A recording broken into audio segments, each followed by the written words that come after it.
Hello বন্ধুরা, good morning. সবাই কেমন আছো? আশা করি সবাই খুব ভালো আছো। আমি মোটামুটি আছি। দেখো আমার স্নান হয়ে গেছে, এখন বাজে 6টা 10। তো চলো, বড়দের জানাই প্রণাম, ছোটোদের জানাই ভালোবাসা জানিয়ে আমার ব্লগটা শুরু করছি। প্রথম থেকেই দেখাচ্ছি আমার গোলু মোলু বাবুকে। এই দেখো, খাঁচার ভিতর ঢুকে তার ক্যাতাটাকে ছিঁড়ে দিচ্ছে, দেখতে পাচ্ছ তোমরা? তো একটুখানি বকা দিয়েছি বলে এই দেখো এখানে চুপ করে বসে আছে।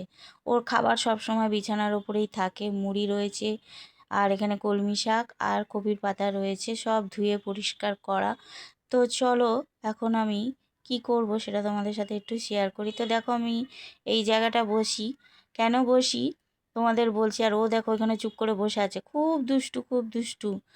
আর এখানে আমি বসেছি ঠাকুর ঘরটা, মানে আমার ঠাকুরের জায়গাটা পরিষ্কার করবো। আজকে যেহেতু বৃহস্পতিবার, আমি ঠাকুরের জায়গাটা পরিষ্কার করে নিয়ে তারপর ঠাকুর পুজো দিই।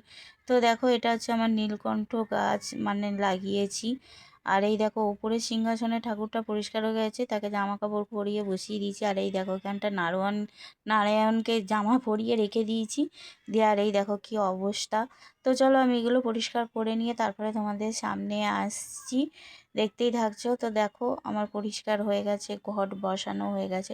আমি ঠাকুরকে মালা দিই না, কেন মালার খুব দাম, আমি কিনতে পারি না, তাই আমি ফুল নিয়ে এসে দিই। তো এই দেখো একটু বাইরের দৃশ্যটা দেখিয়ে দিই, কুয়াশা পড়েছে আর আমি এখানে ঠাকুরের জামা কাপড় ধুয়ে মেলি। আর দেখতেই পাচ্ছো। আর তোমরা লাইক কমেন্ট শেয়ার করে বলবে আমার লক্ষ্মী পুজোটা কেমন হয়েছে। আর ভুল হলে বলবে, আর ভালো লাগলে লাইক কমেন্ট শেয়ার করে আমার পাশে থাকবে।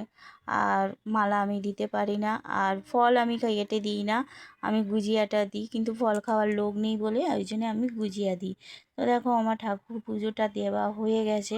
কেমন হয়েছে তোমরা সবাই লাইক কমেন্ট শেয়ার করে আমাকে বলবে আর আমার পাশে থাকবে। আবার নতুন কোনো ব্লগে তোমাদের সাথে দেখা হচ্ছে। এখানে আমি ব্লগটা শেষ করছি।